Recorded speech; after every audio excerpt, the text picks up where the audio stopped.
Bom dia, pessoal! Vamos continuar o nosso livro, então? Agora, como eu disse pra vocês, vou fazer os videozinhos mais pequenininhos, porque tá ficando, assim, muito comprido os nossos vídeos, e aí corre o risco de nós não prestarmos muita atenção no contexto, e aí, por ele ficar muito cansativo, e a galera olhar assim, nossa, nem vou ouvir o texto e tal, porque é muito grande. E o nosso livro, ele é meio extenso mesmo. E aí, assim, como eu disse pra vocês no vídeo anterior, esse livro, A Pedagogia em Paulo Freire, Pedagogia de Libertação em Paulo Freire, ele é um texto, um livro, né, escrito por várias pessoas do mundo inteiro sobre as considerações deles em relação ao que eles conheceram do Paulo Freire. E assim, cada pessoa vai dar a opinião deles e tal, e vocês vão ter aí. Então, por mais que vocês vejam um vídeo cá, um vídeo lá e não sigam os vídeos exatamente do jeito que tá, vocês vão entender qual que é o contexto do livro e qual que foi o objetivo do livro, trazendo essas múltiplas visões de múltiplos autores e estudiosos sobre o Paulo Freire, ok? Então seja bem-vindo ao nosso canal. Se vocês gostarem, não esqueça de dar o like lá, deixar os seus comentários, obrigada de coração. E vamos direto ao assunto. Nós tínhamos parado na página 196, então hoje a gente começa na página 197. Então, tópico 28, O Amor na Pedagogia de Paulo Freire, de Peter Park. Ao homenagear neste volume a obra da Pedagogia do Oprimido, sinto-me honrado em apresentar algumas reflexões acerca do papel do amor nos ensinamentos de Paulo Freire. Nesses 30 anos, desde a primeira edição do clássico livro, Paulo Freire atingiu milhões de pessoas por meio dos seus escritos e apresentações públicas ao redor do mundo. Seus outros livros, mais de uma dezena, também são amplamente lidos, sendo Freire, até a sua morte, ativamente procurado como professor e conferista. Exerceu enorme influência ao propor novas formas de pensar a alfabetização e a educação geral, ao ajudar comunidades a lidar com seus problemas mediante análises participativas e ao desenvolver sistemas educacionais em países recém-saídos de sistemas opressores, como Nicarágua, a Guiné-Bissau. Este fato se deveu, indubitavelmente, à sua penetrante análise da opressão e à sua revolucionária pedagogia que demonstrou ser eficaz. A força da pedagogia freiriana, ela deriva também de outra fonte diversa, independentemente da força da sua teoria e da eficácia metodológica de sua prática. Todavia, esse aspecto da pedagogia freiriana, ela não tem sido adequadamente avaliada nem sistematicamente analisado. Refiro-me aqui à corporificação do amor em seus ensinamentos e também em sua esposa, muito embora ele tenha repetidamente enfatizado a importância do amor na educação. Os escritos de Paulo Freire, especialmente a Pedagogia do Oprimido, estão infundidos de uma paixão que advém de sua enfática identificação com a dor dos oprimidos e das oprimidas. Essa paixão, juntamente com o poder da sua análise e a retidão de sua causa, arrebata o leitor e a leitora. Seus escritos deixam claro que ele se consagra à sua causa e à causa dos oprimidos e das oprimidas, o que torna simples, o que é natural, que o leitor e a leitora, seja salvo ou salva, há um tipo de coalizão, se não união com o autor. Isto é ainda mais verdadeiro nas situações em que o leitor tenha tido experiências pessoais, como a opressão, ou a dela tomado conhecimento. Freire está muito presente em seus escritos, ensinando não apenas por meio do contar, mas convidando o leitor e a leitora a juntar-se a ele em suas ideias e práticas revolucionárias. Cria um espaço em que perspectivas podem misturar-se e dialogar umas com as outras. Há também um atributo sensual em seus escritos, que ajuda o leitor a ligar-se a ele em um nível não cognitivo, mas emocional, o que é ingrediente importante na criação do relacionamento humano. A despeito do fato de sua escrita ser permeada por uma terminologia por vezes conceitualmente difícil, ela se caracteriza por uma curiosa cadência oral e tem a sonoridade de uma história já muitas vezes contada. O ato de narrar histórias é uma das mais antigas formas nos relacionamentos com os seres humanos e de estabelecermos uma comunhão. Na verdade, em seus últimos escritos, especialmente aqueles produzidos após o seu retorno do exílio para o Brasil, ele introduz de uma forma explícita histórias de sua infância e outras cenas de sua vida. Essas histórias objetivam, sem dúvida, ilustrar os pontos teóricos que ele está tentando estabelecer, mas de maneira ainda mais importante, trazem o leitor para esta esfera de vida do autor. Nos livros em que ele costumava dizer que eram falados, em forma de diálogo com amigos ou colegas, Freire está sendo deliberadamente racional e está em comunhão. Mediante o simples expediente de estabelecer uma conversação com um parceiro de escrita, ele cria uma atmosfera de inclusão, que se estende até o leitor e a leitora e lhe dá a oportunidade de ser partícipe do diálogo.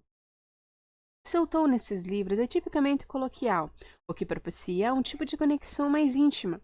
Esse mecanismo também favorece revelações de cunho pessoal, essenciais para o desenvolvimento de um estado de vulnerabilidade e confiança, necessários à criação das relações pessoais. O melhor exemplo dessa abordagem talvez seja o livro que Freire falou com Miles Horton, We Make the Road the Walking. Freire inicia um diálogo convidando Horton a falar sobre a sua vida desde a sua infância, o que o parceiro começa a fazer. Freire retruca, então, como recordações de sua própria infância. É fácil reconhecer que este é o método frequentemente utilizado pelas pessoas para se conhecerem. Mediante a adoção desse artifício, os autores não apenas ilustram os princípios do diálogo, mas também conseguem fazer que o leitor e a leitora iniciem um relacionamento com eles. A narrativa de história é uma constante neste livro, por parte de ambos, que são mestres intitulados nesta forma de arte popular. Por este processo, nós, os leitores e as leitoras, aprendemos sobre a educação libertadora radical e conhecemos autores de forma relacional, ou seja, estando em comunhão com eles e talvez amando-os. Embora tanto Freire quanto Horton sejam neste livro igualmente adeptos à prática da arte do diálogo, há uma marcante qualidade no estilo de discurso que distingue o primeiro do segundo. Freire, ao dirigir-se a Horton, frequentemente chama-o pelo nome, como no trecho Miles, quando você diz que está à procura de um modelo. Essa maneira de falar propicia uma conexão afetiva, quase como tocar alguém com a mão. Isso pode ser o maneirismo de um orador latino, mas, qualquer que seja sua origem, seu efeito é indubitavelmente o de criar uma forma de intimidade. Esta seria a versão verbal da linguagem corporal que as pessoas utilizam para estabelecer relacionamentos, ao qual Freire praticava com frequência em contatos pessoais. Paulo Freire ensinava com sua esposa o que era especialmente verdadeiro em sua sala de aula, diálogos públicos e em outros fóruns, ao vivo. Em tais aparições públicas, víamos a sua mente, alma e corpo juntarem-se como um ser unificado, e não só um teórico da educação descorporificado, o que ele não era. Mesmo em grandes auditórios, ele estava sempre em conversação com sua audiência, apossando-se com uma extraordinária sensibilidade do corpo onde a audiência estivesse no momento, bem diante dos nossos olhos. Por vezes, ele compartilhava conosco sua alegria e felicidade. Em outras, compartilhava sua dor física, emocional, sua frustração, raiva e pesar, conforme a situação que exigisse. Quando Elsa, sua primeira esposa, faleceu, ele chorou a sua perda, em público, em conferências nas quais foi o orador homenageado. Isso permitiu que os participantes dessas conferências se unissem afetuosamente a ele, em sua tristeza. E mais tarde, quando se apaixonou pela atual esposa, Nita, e tornou-se a se casar, ele compartilhou radiante sua alegria de amor e contou inúmeras histórias sobre seu namoro e sua nova vida de casado, a ponto de por vezes causar embaraço em suas audiências, especialmente na América do Norte, onde as pessoas esperam que uma figura pública intelectual apresente um discurso impessoal e desprovido de emotividade. Mas esse era o comportamento de um homem experiente na arte de criar relacionamentos pessoais por meio de desvendar a sua alma para aqueles que eram caros, ou caros? Ou caras? Os seus ouvintes que eles estavam ou os ouvintes que estavam lá para dialogar com ele. Deixa eu só fazer um pontinho aqui. Os discursos de Freire eram constantemente salpicados de histórias. Algumas de sua experiência como professor e outras histórias de vida. Muito mais delas eram curtas e diretas, e ele contava com a destreza e a facilidade de um artista que já tivesse contado inúmeras vezes. O poder da história como uma forma de arte está na transmissão de uma ideia por meio de um canal não racional. apela imediata e diretamente aos nossos sentidos intuitivos. Antes de nos darmos conta do que está acontecendo, histórias obtêm frequentemente sucesso em situações nas quais teorias elaboradas, repletas de termos técnicos, frustrações, e nas quais as teorias elaboradas, Voltando. Histórias obtêm frequentemente sucesso em situações nas quais teorias elaboradas, repletas de termos técnicos, fracassam, mas também servem para estabelecer uma ligação entre o narrador e a sua audiência, por intermédio das quais o primeiro compartilha a si mesmo com os outros, criando assim um laço. Elas estabelecem um espaço comum no qual as experiências recontadas agem como símbolo dessa comunhão. Esse é o papel de construtora de comunhão, que as narrativas de contos de dormir e até mesmo altamente elaborados têm desempenhado na história humana. São contadas e recontadas inúmeras vezes, e a cada vez os tecidos das ligações humanas da narrativa se fortalecem. Essa é a importância da narrativa das histórias de Freire na pedagogia do amor. Em encontros pessoais, quer públicos, quer particulares, Freire aparecia como uma corporificação do humanismo, que a sua pedagogia estimula.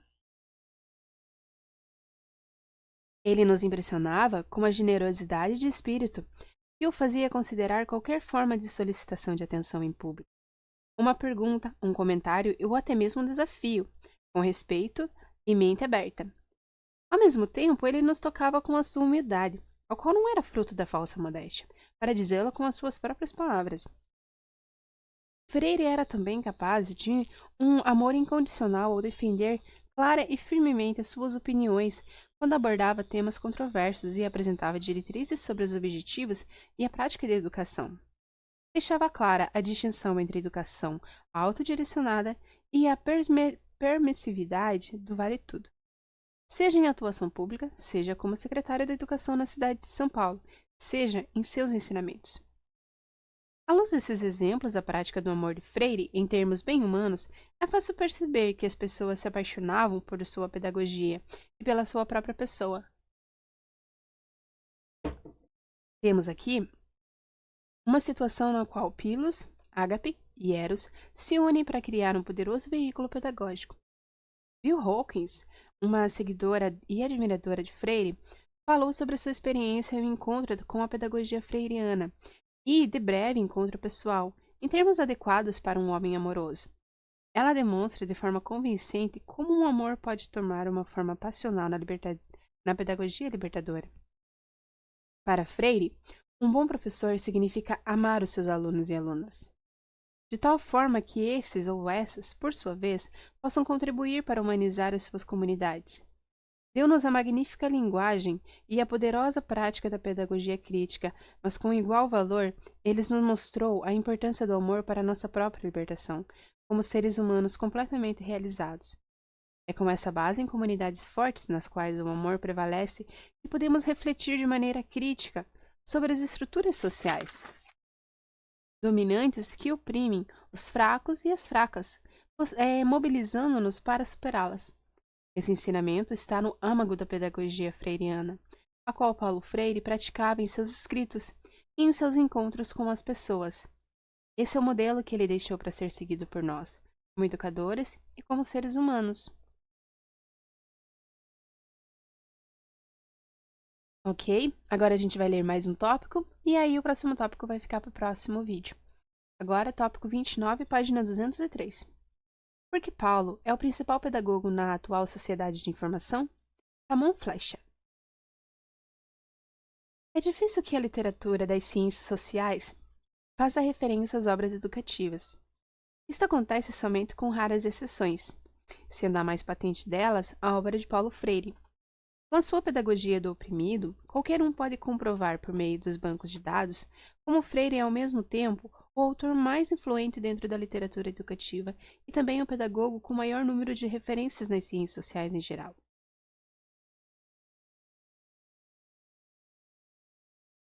Entre as causas dessa grande exceção, destacamos duas.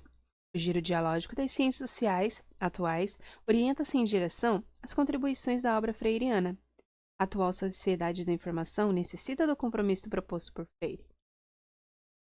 As ciências sociais atuais são dialógicas. Com a teoria da ação comunicativa, iniciou uma orientação em direção a razoamentos comunicativos. Desde então, Habermas transformou-se no autor mais referenciado. Os demais cientistas sociais de importância internacional, Beck, Giddens, Touraine, começaram a nortear os seus trabalhos para a mesma orientação comunicativa. Muitos pedagogos e pedagogas aplicam na educação a literatura das ciências sociais de 4 ou 5 décadas atrás. Por isso, muita literatura educativa continuou se orientando por concepções estruturalistas ou genealógicas, opostas ao diálogo, prescindindo ou renegando as contribuições do pedagogo do diálogo. Pouco a pouco, as contribuições comunicativas das novas ciências sociais estão, contudo, chegando à literatura educativa, e muitas vezes educadoras e educadores se encontram com a surpresa de que os principais cientistas sociais atuais têm a mesma orientação dialógica de Paulo Freire. Surpreendam-se, até por terem esquecido que, na pedagogia do oprimido, Freire desenvolve uma teoria da ação dialógica mais de uma década antes da publicação da teoria comunicativa de Habermas. Esse giro dialógico das ciências sociais está se desenvolvendo em sociedades que precisam de compromisso proposto pela pedagogia do oprimido. Faz tempo que as sociedades industriais estão sendo substituídas por outras informações. Durante anos, o único modelo de sociedade da informação foi da dualização social, gerando a exclusão da maioria da população. Durante essa primeira época, os valores democráticos e igualitários da obra de Freire foram prosseguidos pelas propostas pós-modernas, que proclamavam o fim das alternativas emancipadoras, sem defender o diálogo, a democracia e a igualdade. Os movimentos sociais igualitários e a intelectualidade crítica foram abrindo espaço para uma alternativa progressista, uma sociedade da informação para todas as pessoas. Paulo Freire desempenhou um papel-chave no surgimento dessa alternativa, proclamando que a questão estava em transformar as dificuldades em possibilidades.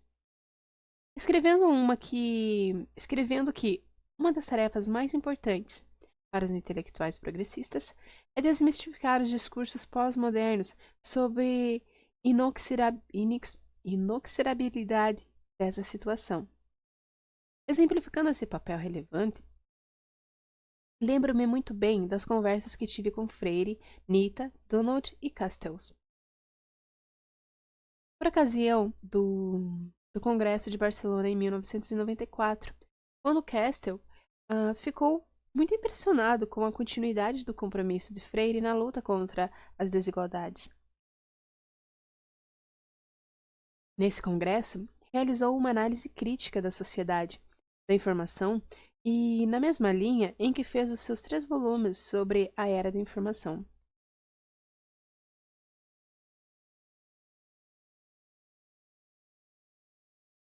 Muitos deterministas consideravam antiquadas algumas palavras da pedagogia do oprimido: libertação, compromisso, diálogo. Os conhecedores da dinâmica da sociedade da informação e da atual literatura das ciências sociais acreditavam que superavam o Freire dos anos 60. Entretanto, não é que tenha superado, que na realidade ainda não chegaram a ele, já que o número crescente de movimentos sociais e intelectuais está entrando em um novo milênio como um reelaborado compromisso na luta pela igualdade, pela democracia, e muitos encontros representados na obra da vida de Paulo Freire. As sociedades da informação esperam que as faculdades de administração ensinem a fazer dinheiro.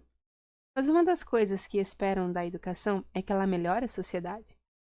A pedagogia do oprimido é a obra que demonstra de maneira convincente e motivadora que a educação pode fazer esse papel quando é feita com uma orientação crítica, libertadora e dialógica.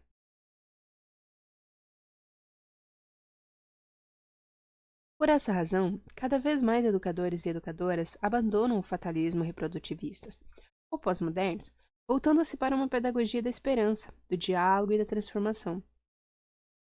Essas pessoas e a educação que promovem e descobrem novas obras de Freire, reflexões que enriquecem as suas práticas educativas. As sociedades da informação encontram nessas pedagogias energias libertadoras e igualitárias, que cada vez mais são exigidas por diferentes setores da sociedade. Entre as muitas experiências que estão sendo realizadas com a orientação dialógica de Paulo Freire, destacaremos duas: tertúlias literárias na educação de adultos e comunidades de aprendizado nas escolas de crianças e jovens. As tertúlias literárias para pessoas adultas são currículos nos quais pessoas classificadas no censo de população como analfabetas chegam a usufruir da leitura dos livros de Kafka, Dostoiévski, Joyce e Cervantes. Essas tertúlias se organizam com base na dinâmica dialógica da educação libertadora proposta por Freire.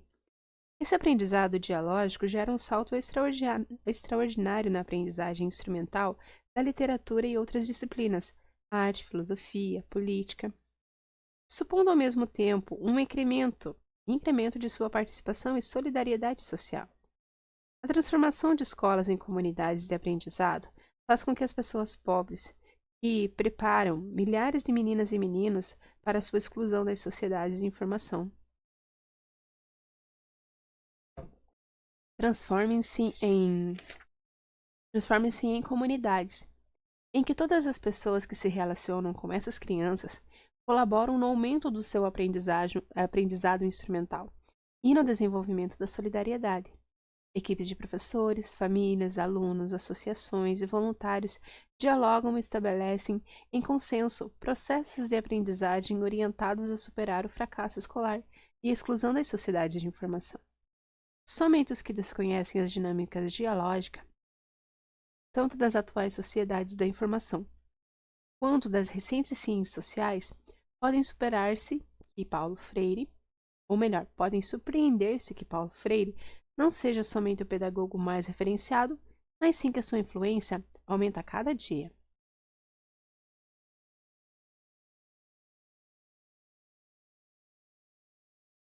Todas e todas. Só um minutinho.